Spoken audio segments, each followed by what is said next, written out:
The taxicab tangle. It's 2 a.m. in Trenton, 1910s. A taxicab stops at a deserted lot. Two men with black bags disappear into the night. 2 hours later, they're back, bags gone. From her window, Vera Norton watches, her curiosity piqued.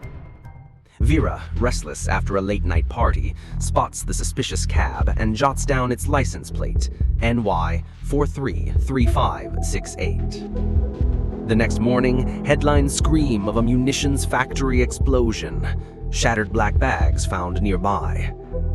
At Secret Service headquarters, Alan Whitney gets a call. His chief doubts Vera's tip. Sounds like amateurs chasing shadows. But Whitney, a seasoned operative who's hunted counterfeiters and mail thieves, senses a lead. In this game, no clue's too small. He boards a train to Trenton, determined to uncover the truth. In Trenton, Vera's sharp memory impresses Whitney. Two men, medium build, dark suits, black Gladstone bags, she says, handing over the cab's New York plate number. Why burn cash on a cross-state cab when there's a train? Smells like dynamite, and not the good kind. The clues began to tangle. At the factory, Whitney studies the damage. A botched bombing, with barbed wire cut and a storehouse spared. He finds leather fragments and tries to put the two pieces of metal which formed the lock together. But inasmuch as both of them were slotted, they wouldn't join. Two bags, not one, he realizes. The locks don't match. Back in New York, Whitney tracks down the cab driver, Murphy. Spill it, Whitney snaps. Murphy confesses. 3 guys, German accents, paid me $250 to borrow my cab from Broadway at 10 p.m. Whitney presses harder. Where'd they go?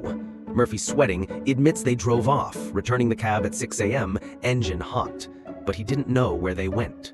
The trail seemed cold, a dead end. But this taxi held a secret.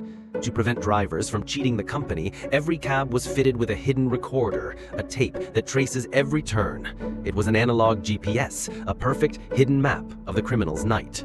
And on that map was a single, unscheduled stop before the trip to Trenton. A stop where they must have picked up the bombs. Whitney calls in 20 armed men. At midnight on 8th Street, they surround 3 houses. His team moves like shadows, guns drawn. In a third-floor room, Whitney's flashlight catches a glint. Bombs, enough to level half the city, hidden under a newspaper. The German agents are nabbed, their plot to sabotage the war effort crushed. Vera's late-night vigilance and Whitney's relentless pursuit turned a fleeting clue into a major victory. The mysterious number 859 behind the plot remains at large, but that's another story.